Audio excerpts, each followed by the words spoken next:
Morning's plenary session. Thank you.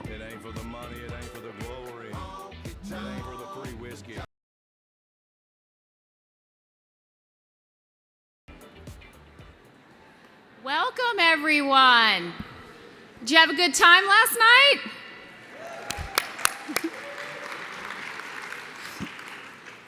We have a saying here in Nashville, what happens in Nashville stays in Nashville unless you get yourself really embarrassed at a honky-tonk and then it's on Facebook.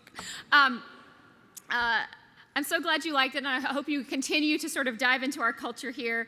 I'm really excited. What you may not know about Nashville is that we have more than 121 languages spoken in our public school system and are one of the fastest growing immigrant populations in the Southeast.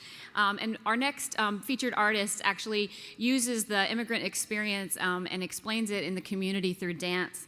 I'd like to introduce the Blue Moves Dance Company with a piece from their latest production, Yearning to Breathe.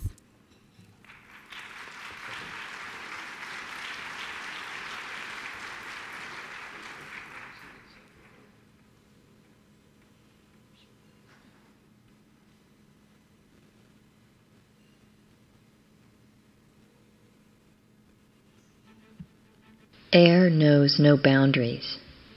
It cannot be fenced off, dammed, or hoarded.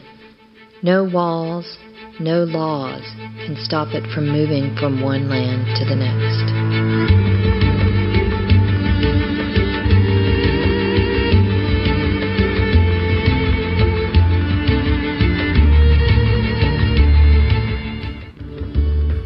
But there are places on this earth where it's harder to breathe than others. I came to the United States when I was 10 years old. My mom and I moved here. We came from Colombia because of the crime. My mom wanted to get me out of that, for me to have more opportunity with so much violence. I mean, I can't even put words to describe what immigration is, and it's very hard because people that have not lived it do not understand what limbo you live in. That it's scary to drive around with a driver's license that's about to expire, that you can't get into college even though you're smart, and you've been here since you were a child and you feel like you have all those rights, but in reality your life stops at 18. I live in the northern part of Myanmar, Kachin State. Because of the civil war, I left from Burma. I have fear in Myanmar all the time. If I go somewhere or if I talk, we have to be very careful. There's no freedom. I arrived USA, I was stayed first. I didn't have a phone to call to the refugee resettlement office. I thought, where am I? And how can I continue my life? Is this safe or not? I don't know.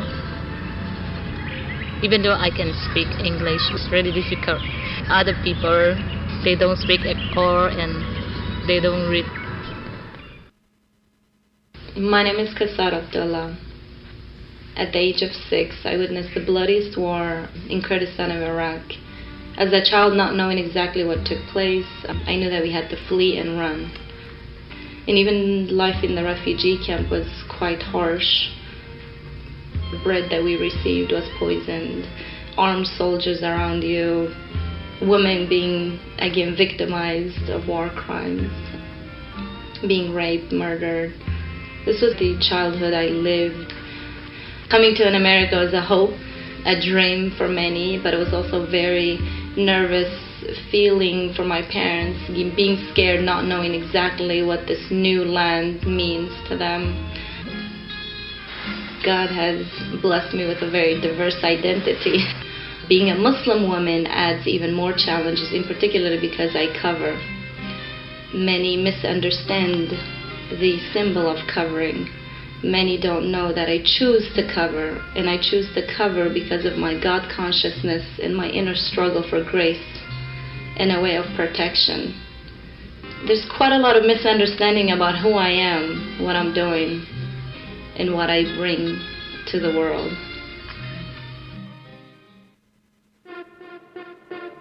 Immigration is such a blanket word. It covers so many people.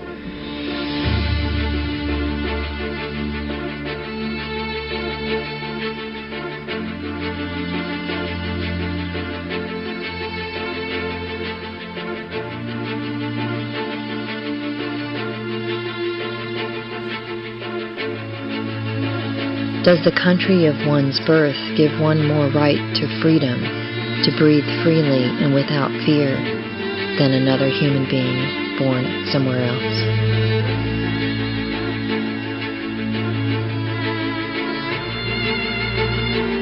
I have fear in Myanmar all the time.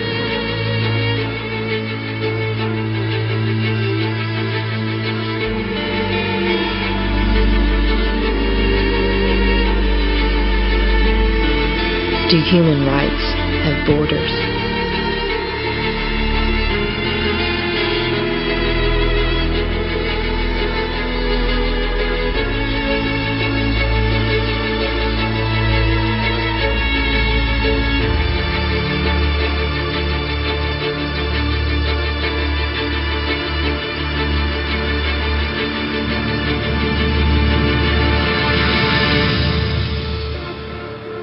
It has to be prioritized because it's affecting us as a nation. It doesn't just affect the immigrant who came here. We have to have a constructive dialogue and actually value the diverse opinions and views that come to the table. That is what really makes the United States so strong. We are able to bring diverse set of peoples with diverse ideas to address an issue that is so complex as immigration.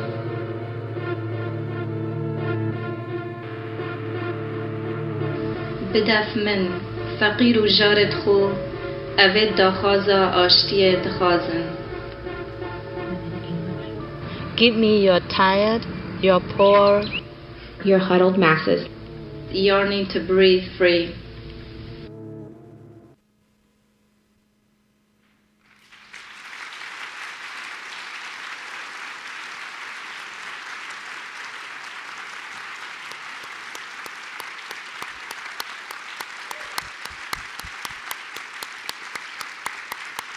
So much to Blue Moves Modern Dance for building community through a community of dance.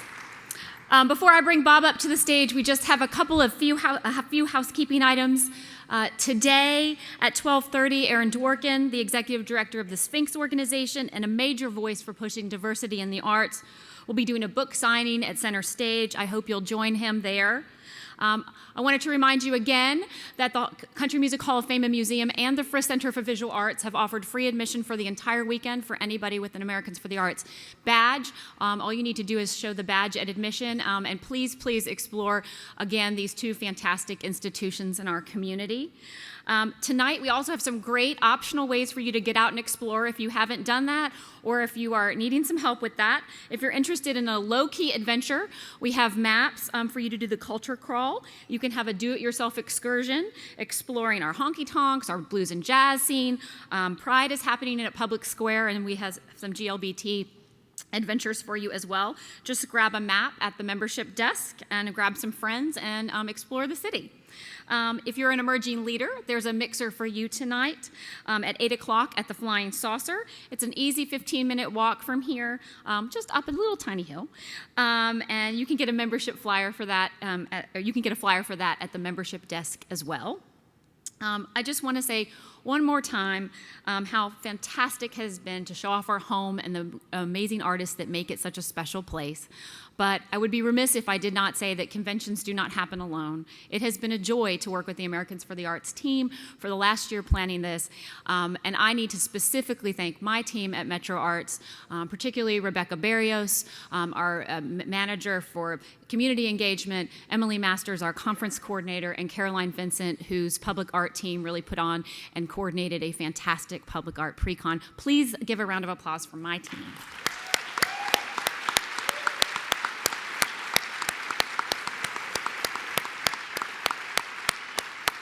It takes a village to raise a convention, I'm quite convinced. So thank you, and please welcome Bob Lynch, President and CEO of Americans for the Arts.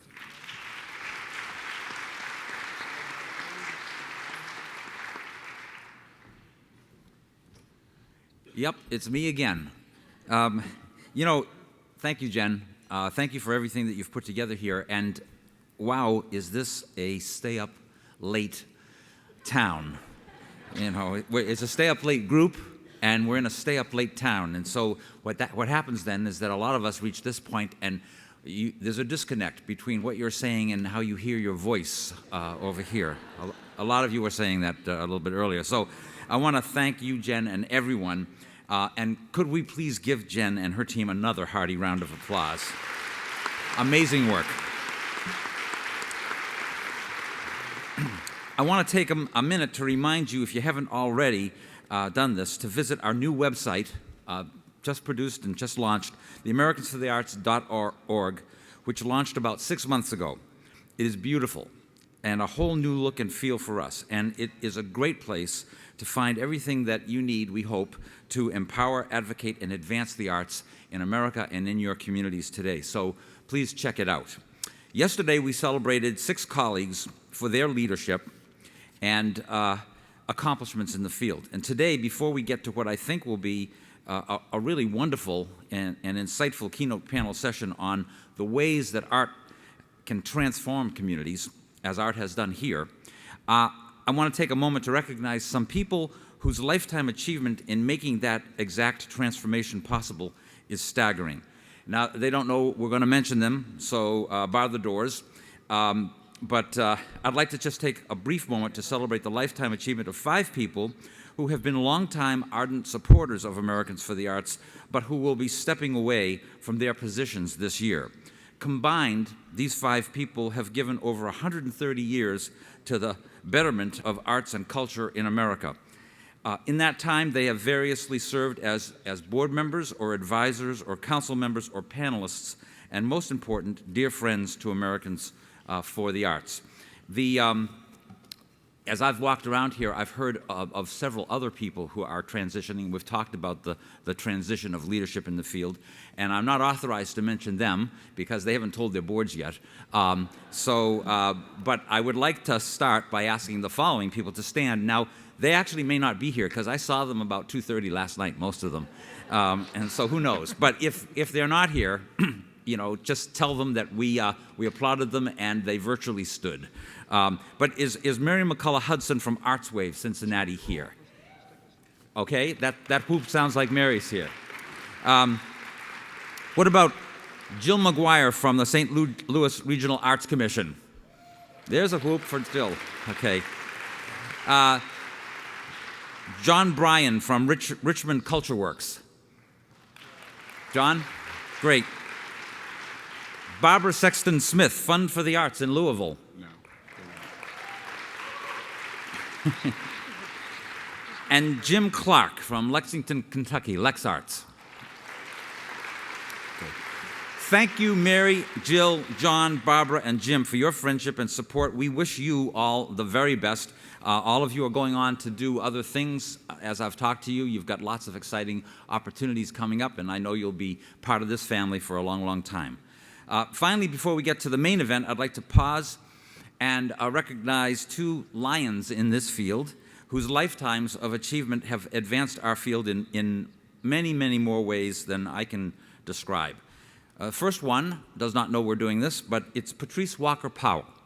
Patrice Walker Powell began her career as a stage manager, and for any of you who have worked with Patrice over her many, many years of service, I know you'll agree with me when I say that she has never really stopped being a stage manager.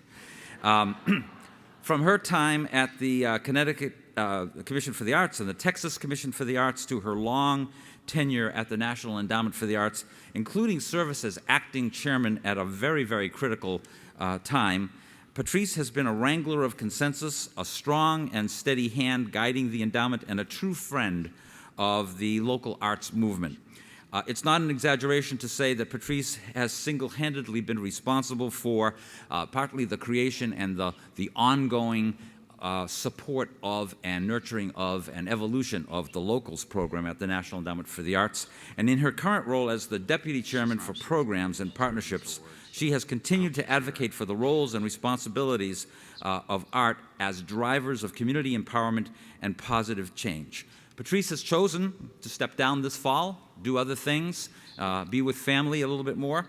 And so for her deep and abiding commitment to the local arts field, her long history of accomplishment in and for the local arts agencies of this country, and her friendship to not only local arts agencies, but to everyone across the country to have arts in their lives, I am honored to ask Patrice Walker Powell to please join me on stage to accept Lifetime Arts Leadership Award. Coming down the center aisle.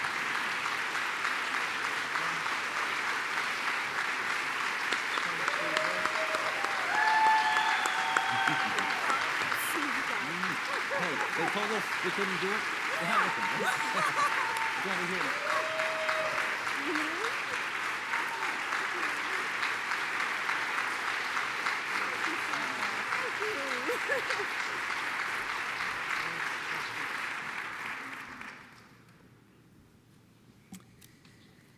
Thank you, Patrice.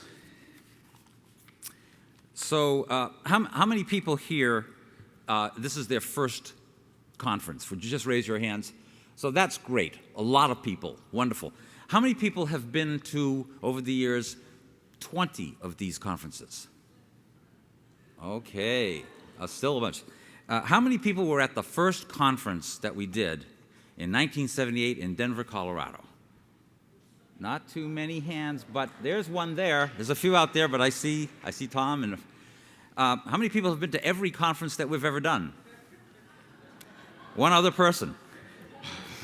Well, I'd like to say a few words about that person. Finally, we move from, I happen to know that, so from one great champion to another. Earlier this year, I got a call from my friend Jonathan Katz, and he was letting us all know that the impossible was happening. He was leaving the National Assembly of State Arts Agencies after nearly 30 years to focus on a very ambitious writing agenda and to consult on strategic planning and leadership development. And by the end of that phone call, I had determined that we could not let him go quietly. And he hasn't been quiet here. We did a leadership seminar together and played a little music, as we've done for many years. We were at the jam session last night, the last to leave, and we have an opportunity to hear a few words from him today. Jonathan is an elegant and eloquent spokesperson for the public value of the arts and culture in America. He has led NASA to a place of prominence and partnership, creating an institution deeply steeped in knowledge, national-level strategic planning, and advocacy, which is not actually all that surprising because his entire career has been as a teacher and an advocate for and of the power of art. He oversaw the Kansas Arts Commission and the Children's Museum of Denver before being awarded a fully tenured position as a professor and as the director of the Graduate Arts Administration program at the University of Illinois at Springfield. He has the empowering of other advocates deep in his bones, and a number of people in our field came through that program. In his time at NASA, he has helped our field weather the culture wars. He has brought the field through multiple economic downturns, devastating terrorism, rising and falling government support in arts and culture, an explosion in the number of arts-enabling organizations in this country, many of which were fostered in and by the state arts agencies he helped to guide. He's somebody I know really well. We work together, we play together, and for all those reasons and many more, it is my pleasure to ask Jonathan Katz to join me on stage to accept a Distinguished Achievement Award.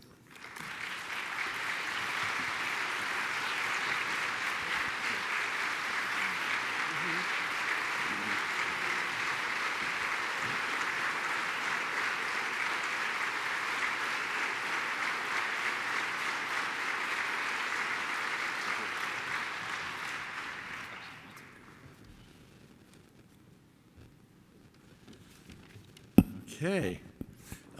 Thank you, Bob. I'm constantly grateful that, that you're both my friend and my colleague.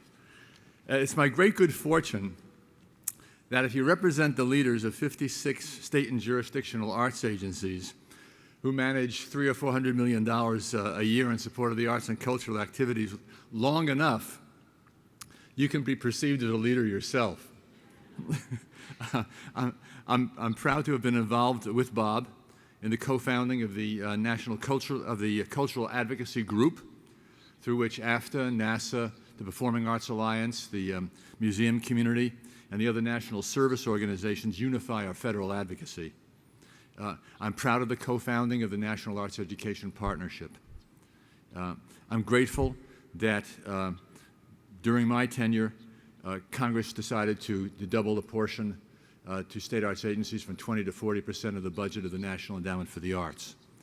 I'm so pleased that the Poetry Out Loud partnership between the Poetry Foundation, National Endowment for the Arts, and the state arts agencies now engages more than 375,000 young people in Poetry Out Loud every year.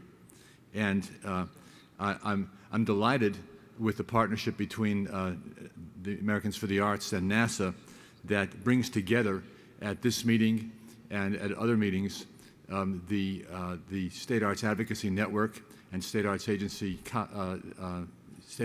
leaders as strategic colleagues. I will treasure this Distinguished Service Award because at every step of the way, I and the agencies I represent have benefited from Bob Lynch's advice and from partnership with all of you through Americans for the Arts. I have served as a board member for AFTA, as a committee member, and I've addressed this gathering multiple times. After November, my plans are to continue my conversation with you by writing books on American values, on why some movements win and others lose, on problem solving in professional and personal life, on the calculations of winning poker players. Among others, I don't think retirement is in the cards for me. But I hope to devote more time to consulting on leadership development and strategic planning. Thank you for this honor, but most of all, thank you for the work that you do to share the arts. Thank you for the work that you do to strengthen your local and state arts agencies. Thank you for everything you do to advocate on behalf of Americans for the Arts. This means a lot to me. Thanks, everybody. You don't get to take it away later. Okay. Where's the check? Okay. He asked where the check was. So my main advice to Jonathan is, write the books, okay? No going to Value Village, and no too many movies, although it's your turn to pick the one. So anyways, we'll hear more from Jonathan, and I thank you so much. I want to thank Jonathan, and I want to thank Patrice. Your guidance and support of the local and state arts movements has provided the fertile ground from which thousands of new agencies and support organizations have grown. Our communities, our institutions, and our artists are all stronger for you both having been there and been champions. So let's give them both one more loud round of applause.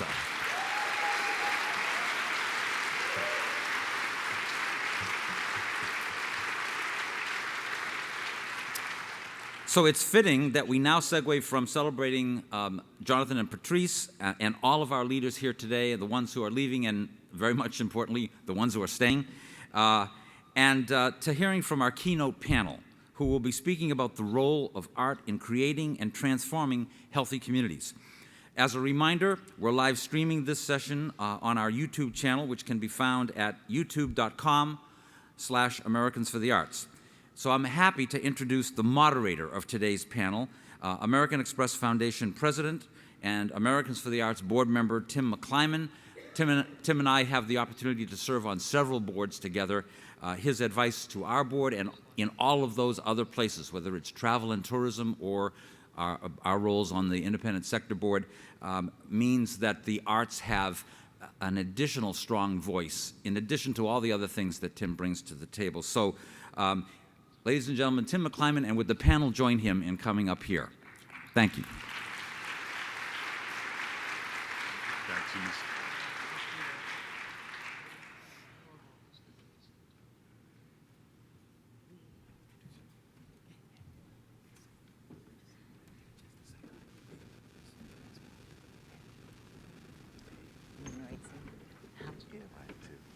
Okay, am I on? Great, thank you, Bob, and thank you, everyone, and good morning. Thank you for the introduction. It's my pleasure, really, to introduce the rest of the panelists here this morning, and so I'm just going to give a brief introduction of them.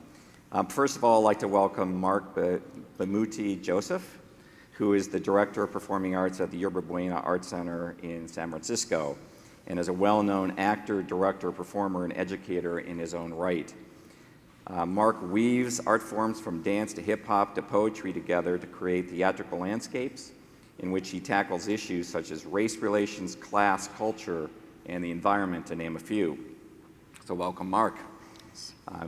To Marc's left is Melissa Ferrucci Shriver, who is an arts education advocate and the executive director of Turnaround Arts California, the former chair of the California Arts Council and a co-founder of Create California, a statewide initiative to address the erosion of arts in public schools.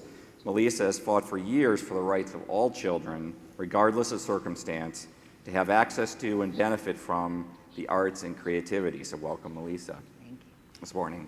And then finally, Graham Beal holds the triumvirate title of Director, President, and CEO of the Detroit Institute of Arts, where he has worked since 1999. In his tenure there, he has dramatically reimagined the museum-going experience, something he'll talk about in a few minutes, and has managed to gain community support from a town where there are many competing priorities, to say the least, and to keep it. He previously served as director of LACMA in Los Angeles and at various other museums prior to that, so welcome, Graham. Thank you. So I'm pleased to be moderating today's discussion, and before we get started with some questions, I just want to set the context for our discussion here a little bit. At American Express, we believe that serving our communities is really an essential responsibility of all of us as citizens of the world. And communities, as you all know, are shifting quickly and dramatically. Populations are rising and falling, generations turning over, and the needs, desires, and goals of a community can become lost in that shuffle. Arts and culture can play a vital role in the community pride and coherence, and can transform and enhance civic life for individuals in those communities. With that context, today's discussion will center around two core ideas.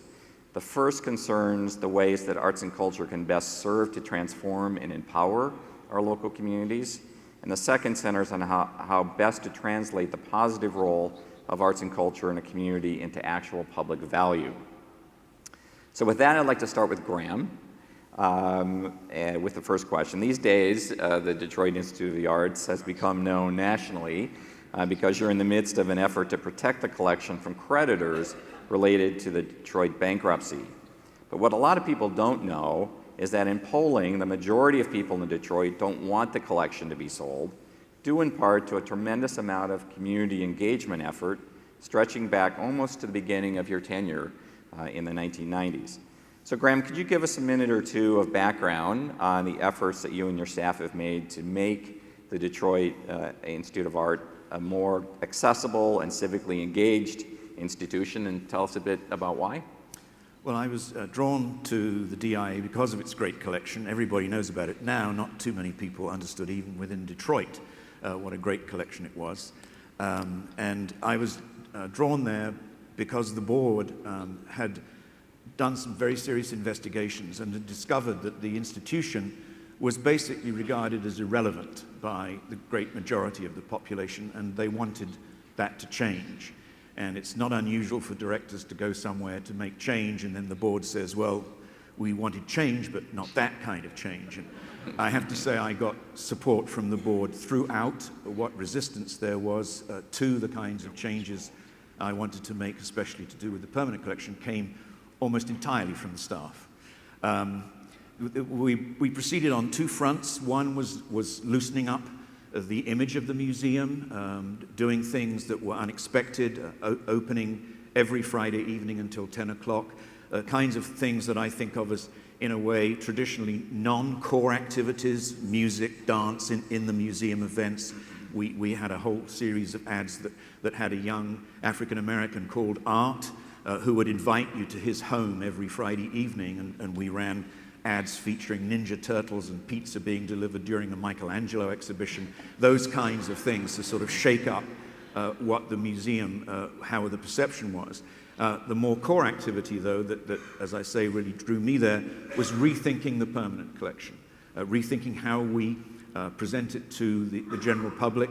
For 100 years, we'd been using art history, which I think about 1/10 of 1%, 1/100th of 1% of the population find utterly fascinating, and I'm one of those. I worked with teams. We put teams together drawn from across the staff who worked with the specialist curators and interpreters to pull out from the collection the stories that they found interesting. And those were stories that had to do with shared human experience, why the art exists in the first place. So we installed over 100 galleries, 6,000 absolutely fabulous works of art according to the human need that drove it. So an individual looking at Italian 18th century art, you don't look at Baroque, Rococo, Neoclassicism, you look at the fact that these works of art were made for very wealthy tourists who went to Italy for 9 to 18 months. We all know what it's like to go on vacation. We all know what it's like to bring back souvenirs and treasure those kinds of memories. So those were the kinds of things that we built it around. And we did what was immediately called dumbing down. No label has more than 150 words on it. It's black reversed against white, so people can't miss it. We did a huge amount of research, field work, all of which was fed back into the permanent collection. And I have to say, it's sort of hard to say this, but it's been so much more successful than I could ever have hoped. We wanted, because 80% of our audience comes from 3 counties, if people don't come back, our audience isn't there. We wanted to grab people, to stop them, so they don't drift through the museum for 40 minutes and check off that as their yearly visit to the DIA. We wanted to engage them and make sure that they came back, and we wanted the emphasis to be on things that were always going to be there. And that's basically what we've done. We've built on that. We've got the tax passed by 3 counties that's given us financial support. And we've been building on that, free school buses, free coaches, bringing people in. We're working with Alzheimer's groups. We're working with veterans with closed head injuries. We're working with children's hospitals to as much as we can. It's labor intensive, but to get the museum out into the community, even as we encourage people, try to make people to leave the museum saying, I want to come back. Great. Great, thank you, Graham. It sounds like storytelling is an important part of what you're doing at the museum.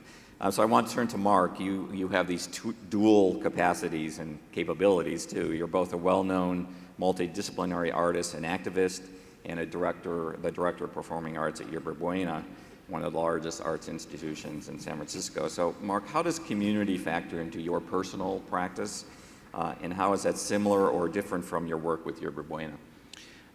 Thanks. Before I respond to your question, I just want to say Happy Father's Day to all the dads. Right. And I think my girl Nanea is watching the stream, so I'm wearing my Father's Day tie. All right. Hold on, Nanea. Marc, you're putting me to shame here. Yeah, I mean, what's your deal? Well, you know, I think I have to start there because intimacy is important to me as a driver of how we curate relationships within our institutions. This particular orientation or this particular configuration is disorienting for me, the scale of it. And I think that very often that's how most of our populations, most of our citizens feel about the arts, that there is a linear, removed, orientation between the expert practitioner and the witness. So my value system is derived of many things. I'm a first-generation American. I was born in a time of hip-hop, Reaganomics, AIDS. I'm an educator. And it's this last piece that probably impacts both the kind of principles by which I make art and also by the ways that I curate communities into my building.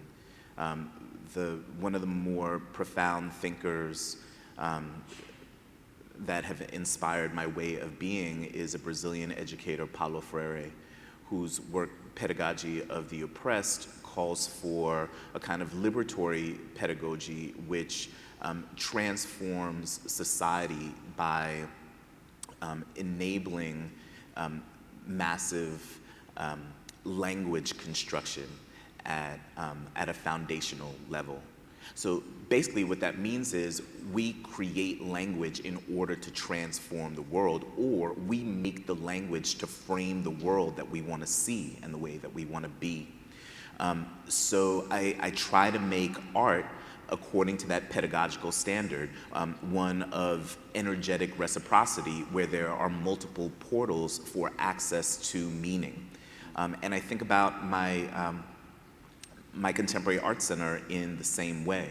And so rather than simply curate amazing art, which is, in my mind, easy to do because there's such amazing art around the world, and I'm privileged enough to come from a place of resource. I think instead about how to extend the portal or retain the portal before the art begins. And so we've designed, I wouldn't call it an audience development system, I would call it an intentional community design. We call it the creative ecosystem. And what I like to think is that when you go see a show, you know a show is really successful if no one leaves the building afterwards, right? So how do you take that conversation, the man, I can't leave because the dance was so phenomenal, how do you take that conversation and position it a year before an event takes place, and then retain that conversation throughout? That's a pedagogical task more than a curatorial one. And so in both the art that I make and in these things, and in the building that I operate, I've managed to design systems that enable audiences to get on stage with me, and also systems that extend this network before and after the key moment itself. Terrific. Great, thank you, Marc. So Melissa, you're also an educator, and many would say a consummate arts education advocate, particularly in areas where the arts can be used to improve academic performance overall. So in your mind, how and why does arts education transform communities? Well, thank you. I'm definitely not an educator. I always think of myself as more of a political person and kind of a strategist. But I would say that in the case of Create California and in the case of Turnaround Arts California, what we were trying to do was come at this. I believe that the arts community has felt for so long that there was not enough funding, support, respect, and so there's this poverty consciousness and everybody kind of fighting over crumbs. And so I think in Create California, what we were trying to communicate was that we had no interest in usurping other people's power or branding ourselves as a separate entity. What we wanted to do was connect everybody and kind of bring up the tide. So in Turnaround Arts, which would be a community example, what we're doing is we have these 10 schools across the state. 2 of them are in cities that are bankrupt, Stockton and San Bernardino. And all of these schools had to be in the lowest 5% performing in the state. And then what we did was we chose these schools for various reasons, because we wanted a geographic spread and we wanted an ethnographic spread. So we have schools, we have a school in San Diego near the border of Mexico, which is mostly Latino, all Title I students. We have schools in the Central Valley that are serving migrant working families. Many of those students and their families come and go with the crops and live in migrant family camps. We have a school in Hayward in the Bay Area that's serving more Asian, Pacific Islander, Middle Eastern students. And then we have the largest American Indian reservation in California up in northern Humboldt, which is serving 3 tribes. And so all of these schools are very, and then we have Compton and Inglewood, which are more almost, I guess, 80% African American and Latino. And these schools not only had no arts delivery, or in rare cases they had very limited arts delivery, but one of the things Turnaround Arts did was we raised a lot of money from big corporations like Sony and DreamWorks and the Rosenthal Foundation, the Herb Alpert Foundation, and we're doing asset mapping around these schools in their communities. So each school will have this asset map of the museums, the corporations that are interested in the creative workforce coming out of those schools, and the nonprofit sector. And so we're going to be hiring essentially all the nonprofit providers in those regions to provide professional development, to be providing teaching artists. And you know, like for instance, in Los Angeles County Museum provides free buses to students to go to the museum. They also have a mobile museum bus that comes to the schools. These schools that we're working in, they don't even know that. They don't even know what's available to them. There's so many resources that are available for free, and then there are so many nonprofits providing this incredible, these services that they can't afford. So we're raising the money around that. So we're doing kind of, everybody's being educated. The schools will have a sustainability plan when we go out of them in 3 years, because they will now have their own asset maps. They will have trained their staffs. Their students, instead of dropping out at the rates, you know, near 50% and some higher in California, will be feeding into the creative industries, which are, you know, look at what we've got. We've got the music industry, the movie industry, animation, toy design, architecture, automotive design, aerospace design. There are so many high-paying jobs in the creative industries, and these kids are falling through the cracks, and yet it's illegal not to teach art in California. It's just so incredible to me. And when you look at the communities of wealth, it's 100% in all of the schools, public and private. And so we want to kind of bring these assets to these impoverished regions and teach them to find the assets in their communities and kind of educate the providers in the communities to be investing in these schools and in our children. So there's a community element to our program. For sure. Terrific, great, thank you.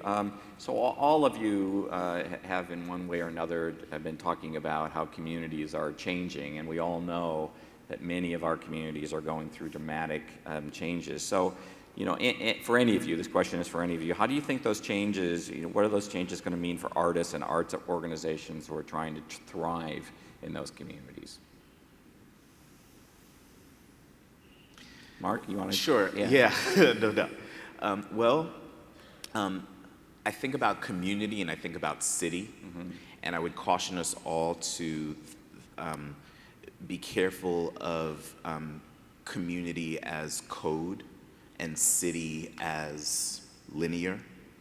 And so I can talk about the city of San Francisco, but I can also talk about, which I consider to be a primary market, but I think this is also true in secondary and tertiary markets around the country, from Asheville, North Carolina to Cincinnati, Ohio to Brooklyn, New York.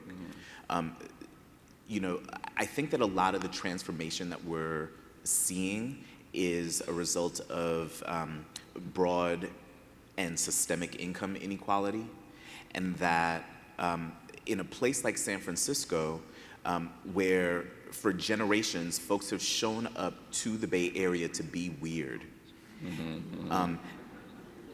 and now they show up to the Bay Area to monetize their weirdness in a really acutely funneled startup HBO Silicon Valley half-hour series kind of way, right? So, well, and then so the issue with that in a city like San Francisco is that gay bars are closing. The Fillmore District, which used to be a hotbed for jazz and blues coming out of the West Coast, is now being overrun by cool places to eat and buy furniture. And so there's a creative imagination that's being distilled in a fairly corporate way in this iconoclastic and countercultural bastion in the United States. So, it's that transition, the impact on our common creative intellect that I think is the true danger. I think in terms of how artists abide by that kind of transformation, we do what we've always done, which is move and innovate. Now, arts organizations, by and large, can't move, but they can innovate. And I think that an innovation has to be in the way that arts centers or local arts agencies position themselves along kind of the vertical axis of what's necessary in civic life. Increasingly, our responsibility is to do more than to present theater or objects or to orient folks in a particular way to learn inside of our buildings. I think increasingly, we're going to have to position ourselves as a different kind of civic axis, as a place where people think, make, and transform together, not solely as places of witness. I think artists, by and large, integrate and inscribe a kind of creative imagination in all of our cities that will never go away. It's our unresolved learning for different that makes us special. It's cities, I think, and arts organizations' responsibility to integrate that kind of innovative thought in a new way in the face of environmental crisis, economic crisis, and cultural demographic transformation. I'd like, yeah, Graham, you've got artists that are moving to Detroit, right, rather than moving out of Detroit. Yeah, unfortunately, I don't seem to meet many of them from where I sit, but I'm told there's quite an immigration. I'd like to pick up on that. One way of looking at the art museum is that it's a specialized branch of an entity that was created in the 16th century, the beginning of the age of exploration, deeply rooted in what became European hegemony and colonialism, and people went around the world scooping up objects, and they varied from weird shells to extraordinary works of art that were seen, not seen necessarily as works of art. But as this developed, and the art museum in the States was seen as a necessary adornment for any self-respecting city, and wealthy individuals went around collecting trophies that they could then hang on the wall, install, and the museums would be free. This was the case with the DIA, and people could come in and look. And this was art that was going to edify them, and just the presence of those objects was deemed to be enough. Now, it never was. One of the reasons Edsel Ford, the controversy was stirred up around our Rivera murals, is because no one was going to the new DIA, and Edsel Ford wanted to change that, and he did.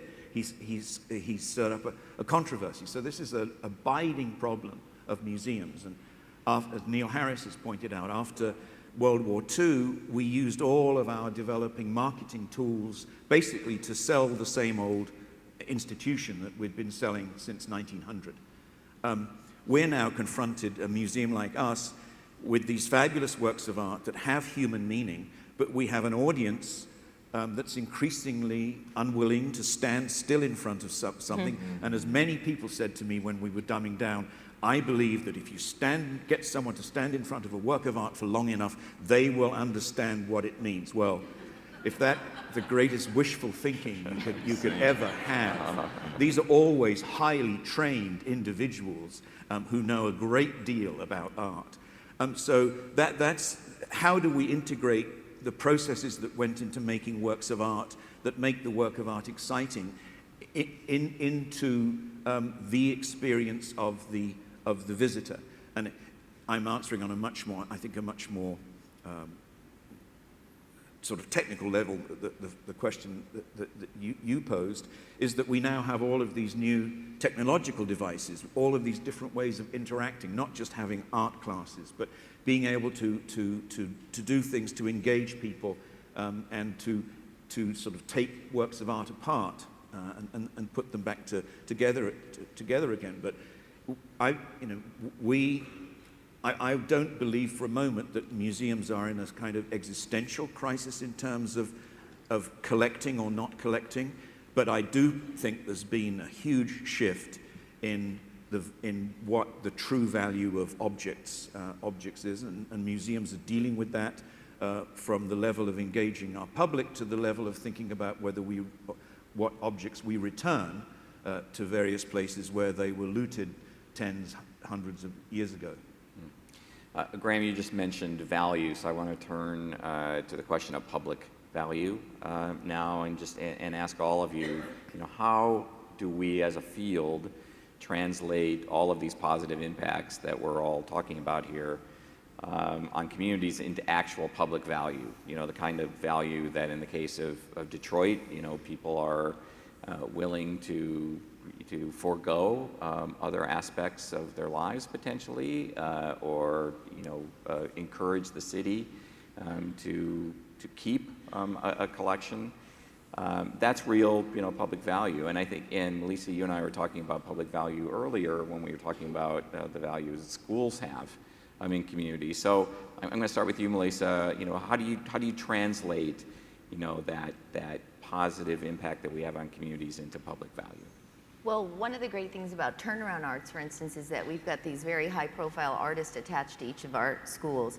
So Frank Gehry, Tim Robbins, Kerry Washington, Forrest Whitaker, Jason Mraz, Marc Anthony, goes on. We have 10 of these very high-profile artists on each of these schools, and as we all know, cultural influencers are so important.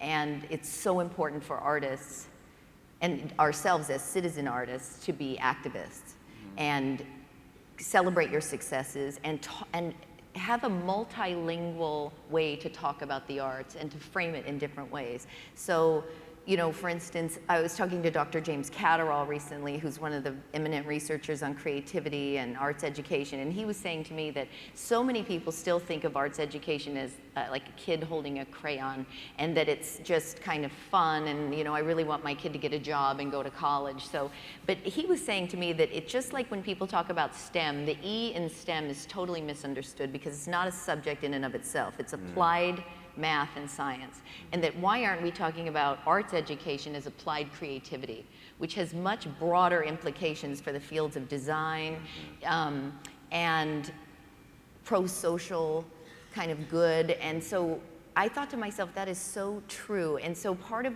the mission, I think, of Turnaround Arts is that to leverage the artists as cultural influencers, the businesses. Sony Pictures walks into the joint legislative hearing on the arts, and everybody sits up. Boeing walks in, everybody sits up. American Express, oh my gosh, these people are interested in the arts? Wow, it's the unusual suspects, and shaking that up, and then using the power of the government, whether it's the state seal of California or the presidential seal, which happens to be on Turnaround Arts. It's amazing what we've been able to do just negotiating with these districts, because none of these districts had paid for their schools to have arts specialists in the schools. And as soon as we showed up with the presidential seal and said, gosh, if you don't hire a full-time music teacher in this school, you just can't produce. Oh, we'll do that. We're going to get Tim Robbins on our school, or Frank Gehry, wow, and then Frank Gehry comes into the school in Humboldt with all of the Gehry partners, architects, and is doing this design-based learning on communities. And kids that live on a reservation are incredibly isolated, live in extreme poverty, and nobody's talking to them about what their community is and what the value that holds for them. And then Sony Pictures comes into that school and sets up a digital media lab, and those kids are now connected to the other kids in California, and they're all talking about what their communities are and what their lives are like in those communities, and the technology is connecting them It's so incredible, but everybody has to be activated, and it's not enough to just do what we're doing. We have to be talking about it. We have to be talking to editorial boards. We have to be engaging those artists on those schools and the American Expresses of the world, to be writing op-eds, to be talking about this, to be out in front and framing it as applied creativity and not so limited that it's an elite activity, that this is a social justice issue, this is about the success of our children, this is about who we are as human beings, and we cannot afford not to invest in it. I love that, yeah. I mean, I love the phrase applied creativity. Right. You know, part of what it makes me reflect on is that there are, and I'm sure it's been talked about throughout the conference, you know, there are increasing ways and platforms to be entertained in our culture, in our society. It feels like there are fewer places to be inspired, that actually we privilege entertainment over inspiration. and as a public value, there's an opportunity to, again, to position the institutions and the entities that we serve as the places where we come to think together. I was at a bar on Thursday. You can't remember, right? Tuesday. Yeah. Well, it was Thursday because it was the opening day of the World Cup, and I was at a bar at 12 o'clock in the afternoon. You can tell my bosses that. Yeah, you can tell my bosses that. It's cool. They understand. But I was there because Brazil was playing Croatia, and that was my priority on a Thursday afternoon at 1 o'clock. So there are like 150 Brazilians in the bar. They're wearing their like yellow and blue, and they're covered in flags, and they're blowing horns, and you know, Brazil scores goals, and everybody cheers together, and the national anthem is being sung, and grown men are crying, and it's it's like, you know, hardcore nationalism expressed through sport. This is where we come to express civic pride together. When you know, the Giants win the World Series 2 out of the last 3 years. When don't gloat. Okay. So when that's I'm a Raiders fan, and we haven't won a game since 1983. So, but the point is that we're very comfortable coming together civically around sports, right? This is where we feel the freedom to express ourselves, to paint ourselves obscene colors, and right, to go out in various states of undress. There's, but where do we go to think together? You know, where do we actually go to be more than entertained, but to be inspired? And how do we translate that inspiration as a public value, as currency, as a public good? You know, I know Americans for the Arts works with the National Council of Mayors. I think that's an important strategic alliance to talk to our civic leaders, particularly the mayors in our cities, as positioning the arts as more than the object or the outcome, but as the opportunity for community and process. That there is value in discourse, which is something that's completely fallen apart, let's say, in government. There are fewer examples where folks can collegially come to speak together about a higher principle. That place might have been government structure, and that is not the place. So, so inspiration, communication as a public good on par with sports stadiums, you know, the World Cup, et cetera. Yeah, terrific. Graham, you have a very specific case here in Detroit.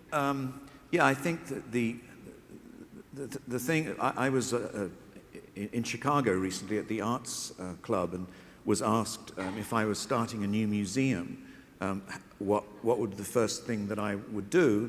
And the first thing that I would do would be to find out basically whether or not the community wants it. Yeah. And if it is this kind of museum, what do they want? What do they want of it?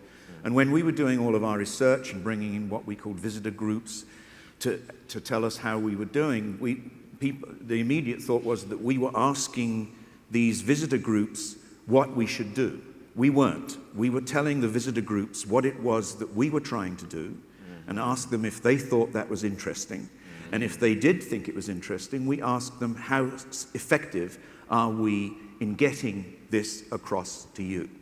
And that was all of that, that's what I mean, all of that information about what people wanted from their experience. And one group, they talked about the fact that the old contrast between the museum and the shopping mall. It sounded like people were saying they wanted the museum to be a shopping mall. But as soon as that proposition was put to the group, it was, oh, no, no, no, no. We want the museum to be special. We want the museum to be different, completely different from the shopping mall. But they wanted to feel comfortable in the museum in the same way that they do in a shopping mall. And that's all about what the thing I came out, it's all about control. Who is controlling the experience of the visitor? The visitor needs to be the one controlling that experience. Terrific. Well, I think that's a good point to stop and allow you to ask questions if you have any. I think we have time for a couple of questions from the audience. Anybody out there? Yeah, it's persons. Yep, great. Yes, there are microphones.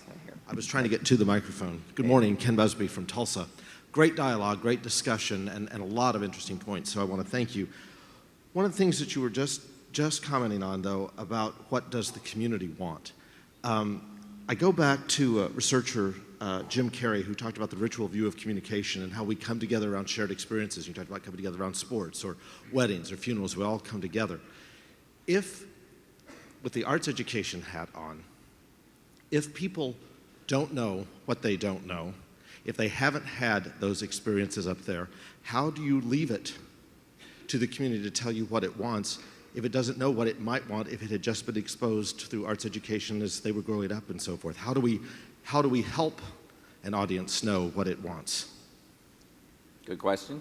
Well, you're addressing that to me, right? Oh, to anyone, right? Or to everybody. I could do it with everybody because you all sort of touched on it, but yes, please. Well, I would just say that a lot of times you need to spread the good news, and sometimes you need to spread the bad news, because a lot of these parents don't know what their kids aren't getting, and they don't even know why that's important or bad. And I know that in Portland, Oregon recently, you know, they got past that incredible tax. I think it was like $35 a person or something, if I'm correct, because they put a lot of bad news in the newspapers about how the comparative delivery of arts education was in other cities and how bad it was in Portland. And people were outraged when they found out, but they didn't know until they read it in the newspaper. And in that case, spreading the bad news generated this intense advocacy in Portland, and people voted to tax themselves at an extraordinary rate to supply something for their kids which they understood was a public value, but they didn't know it was valuable until they realized they didn't have it, and they were pissed. And I think that's important, and we have, as arts advocates, myself included, I don't think always done the best job of telling people why it's bad that you don't have access to a beautiful cultural institution or Yerba Buena or schools that have, you know, the parents can come and see their kids dance and perform and feel valuable.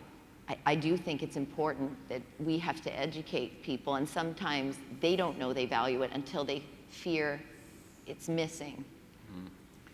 Graham, you talked about control and who's in control. So if I don't think you were suggesting that the audience should always be in total control. You know, you do want to have some kind of educating function. They need to feel that they're in control. And in our case, in our case, we do it by hypnotism. Yeah. No, it's basically when someone is standing in front of a work of art, I believe that ultimately they're saying, "What has this got to do with me?"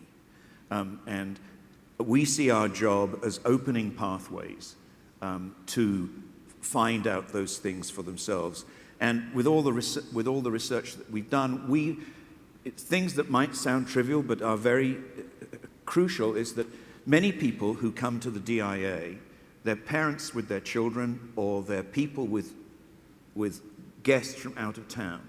And neither of the principals of those groups want the people they're with to be bored or restless. And neither of those principals want to look as if they don't know what they're doing. So it's the question of making people feel comfortable. For example, this is one of the things we learned from Disney, is Disney only gives you binary, one way, this way or that way.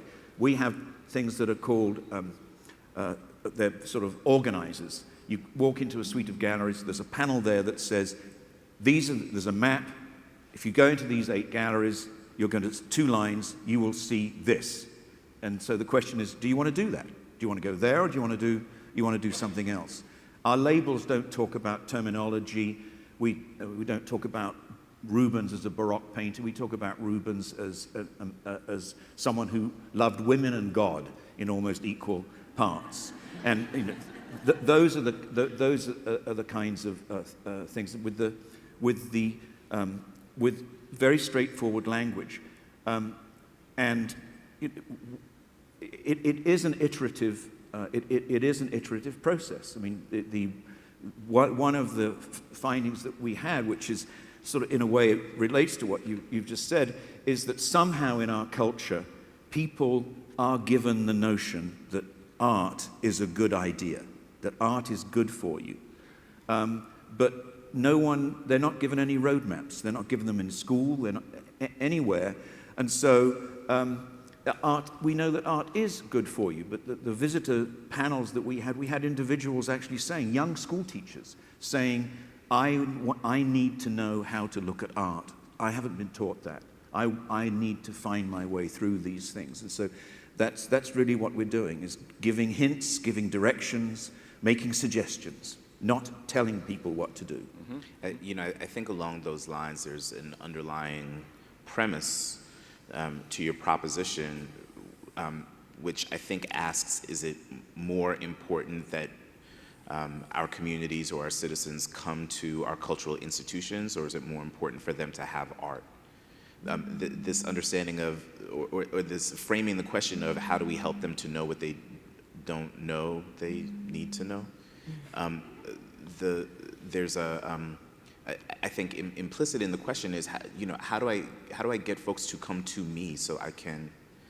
And we produce an environmental festival called Life is Living around the country, and it's an environmental festival that happens in under-resourced parks in Chicago, in Houston, in Oakland, in Philadelphia coming up in July. And in each case, we locate the environmental festival in a public space in the communities that we're talking about, underserved, under-resourced, and bring a Mos Def or a Saul Williams or a Theaster Gates or any number of artists to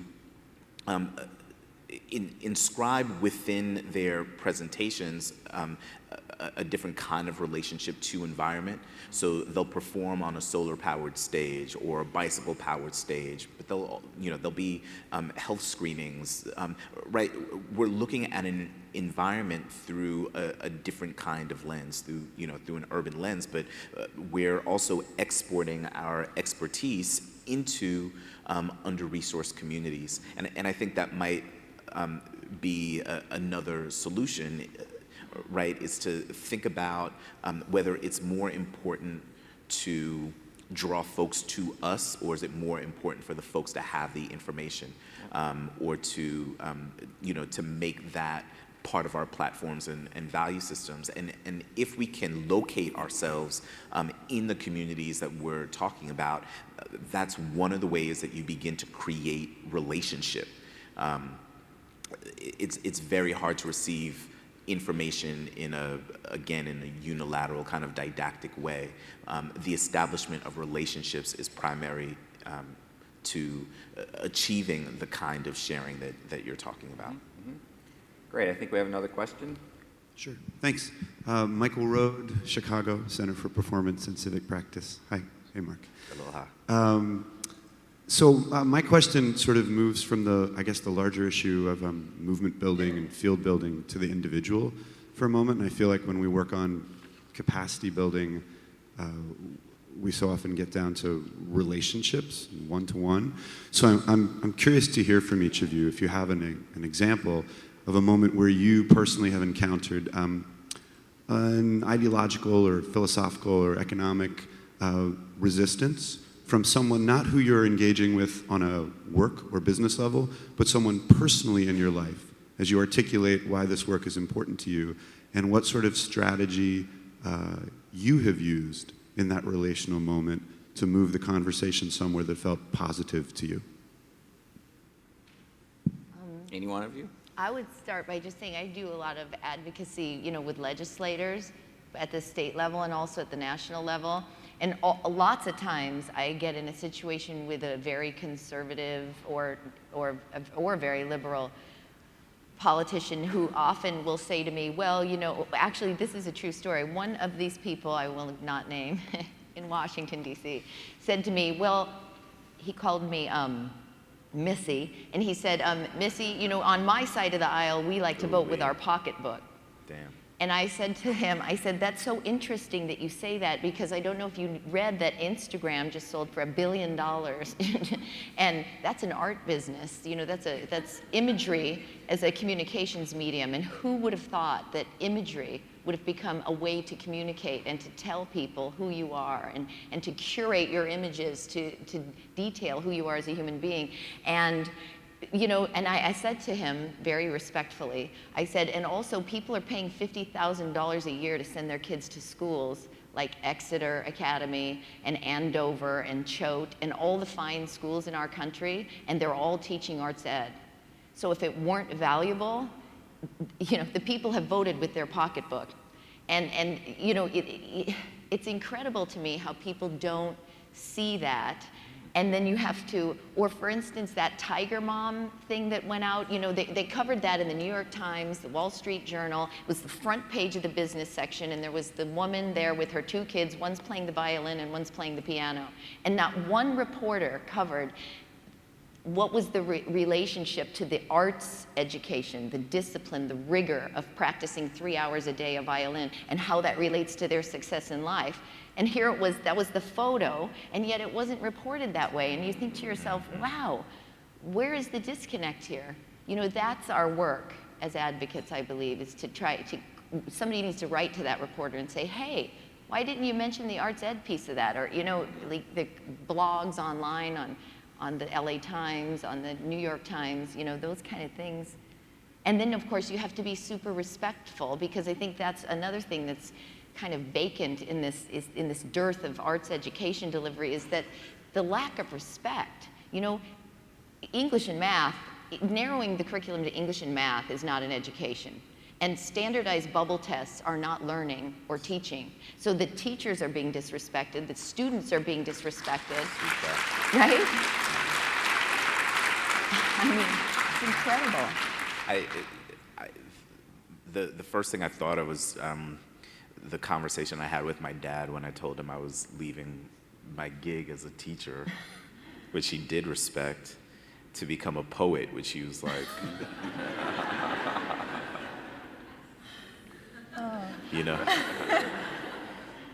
And then when I left my PhD program at Cal in order to throw myself fully into the nonprofit organization that I was developing, Youth Speaks, and how again he was just like, and in both cases, when we position ourselves polemically, I don't think any movement is actually going to happen. And so I don't try to convince people of things that they don't believe in. I try to express my beliefs and make it safe to do so. I think in the arts, even just kind of walking into the ballroom at the fifth station, at the kind of like circuit that we have going on. There's a place where you can write down the words that characterize arts leaders that you've been inspired by. And I keep seeing the word empathy and humanity. And I don't know if like a hard, you know, I don't know if folks that are like in hardcore, you know, like hyper-capitalists are trying to, you know, I don't know if they would characterize the leaders that have inspired them in the same way. Like, I don't really think about, you know, Warren Buffett for his empathy and humanity, you know? So I think it, you know, in terms of strategies, I think that embracing the power of our compassion is the strategy. It's again, it's much more a way of being in the world as opposed to kind of a proselytizing mission. I don't think that I'm going to make someone love the arts by virtue of a conversation that I have with them. But there's a way that I can be in the world, and there's a way that I can make art that invite folks to meet me at the point of curiosity and the point of inquiry. I can compose art that continues to ask questions rather than deliver systems. And in that way, I think that there's a greater point of access. It then reframes or reshapes the conversation away from the polemic and more about our common humanity and the world that we want to see. Great. I think that's a great place to end our discussion. So thank you very much to our panelists. And thank you to all of you as well. So turn it over to Bob. Thank you, Tim and Marc and Graham and Melissa, for that fantastic discussion. I actually had to stop tweeting because I needed to just be sucked into that conversation, and I couldn't do two things at once. So thank you for that. Give them another round of applause, please.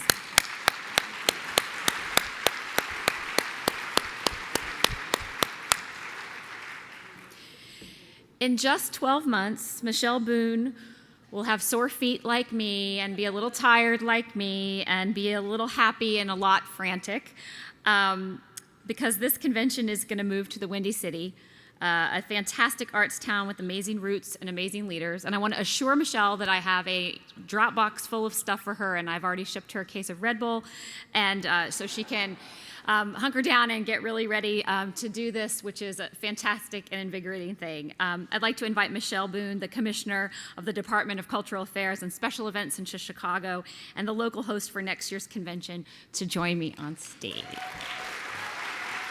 Congrats.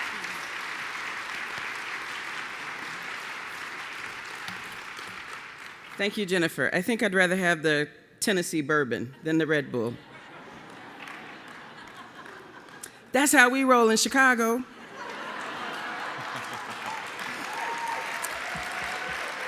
So I want, though, to sincerely commend you and the entire team. I think you guys have done a tremendous job of making us all welcome here in Nashville, and it's going to be quite a feat to follow. But having said that, here's a little bit of what you guys are in store for.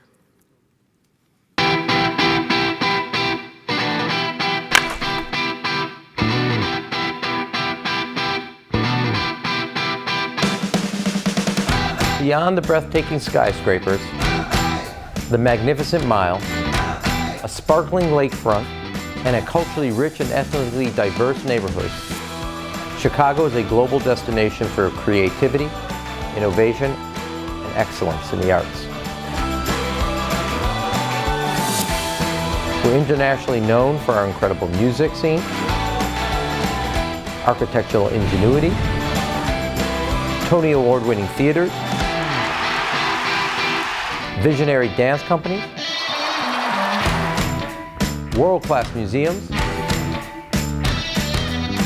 and stunning art galleries, let alone the nicest people in the country. On behalf of the City of Chicago, please join us next summer for the 2015 American for the Arts Annual Convention. We look forward to welcoming you and seeing you.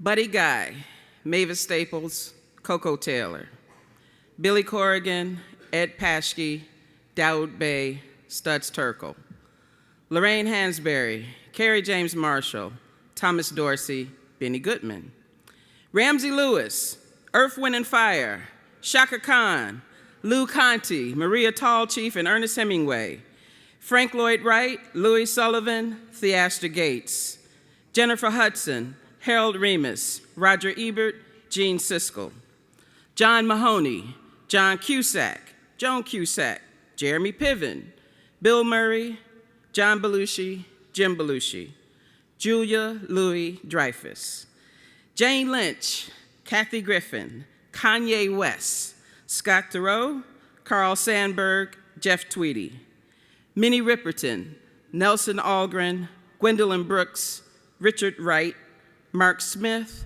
Chance the Rapper, Ann Landers, Pat Sajak, Vince Vaughn, Sam Cooke, David Mamet, David Schwimmer, Jenny McCarthy, Quincy Jones, Herbie Hancock, Gene Chandler, The Shylights. Chicago, Nat King Cole, Mandy Patinkin, Mahalia Jackson, John Hughes, Mies van der Rohe, Saul Bellow, Stephen Colbert, Anne Margaret, Bob Newhart, and Bozo the Clown. On behalf of all living and past artists of Chicago, we are looking forward to welcoming you to our city next year.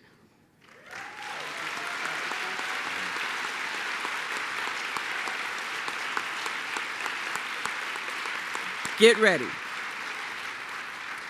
With that, I'd like to welcome back to the stage Bob Lynch to close us out. See you in Chicago.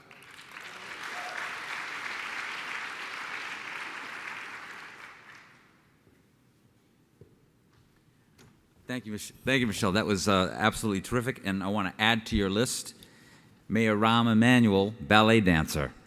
That's a great thing in a mayoral portfolio, and he's willing to talk about it and does an awful lot. I also want to thank the panel. That was a terrific group of folks, getting great insight. And it reminded me, for Marc's comments about the Brazilian bar, I had a chance this fall to be in Santiago, Chile, and to speak there, and then go to, speaking of Rahm Emanuel, go to the ballet. So I went to the ballet. There was a great performance in their symphony ballet hall, and then I came out, and the streets were wild with people running around, screaming, flags were waving. I thought, God, this is a dance city. But the World Soccer Championship had just ended and Chile had won. And so they were all out there not celebrating the dance, but I had the feeling of what it could be like. We're really pleased to be taking this convention to Chicago with all of the rich cultural treasures. And I also thank you, Jen, for your truly inspired local leadership for this year's convention. And isn't it great to see, illustrated by being here and by what we just saw on that film, the great art treasures that we have in the cities of America that are represented here at the table. It's amazing. And now, a few closing details about this afternoon's activities. After this morning's breakfast sessions, we have our second plenary conversation. I said breakfast, but it's actually breakout sessions. So after this morning's breakout sessions, which you will go to now, we have our second plenary conversation, an opportunity for you to be in dialogue about what you've heard here. Engage colleagues and determine what nuggets of information or inspiration you're going to take back home. That will happen over a picnic lunch here in the main ballroom, so don't miss that. Immediately after that session, those of you who are going on an art venture need to head downstairs to the Fifth Avenue exit of the Omni Hotel to catch your buses. So be there by 1:45 p.m. to depart. And if you are not going on an art venture, there are plenty of other programming events, sessions going on, including expert roundtables, breakout sessions, and the annual research roundup. So check your program for the details. Thank you all. Have a great day.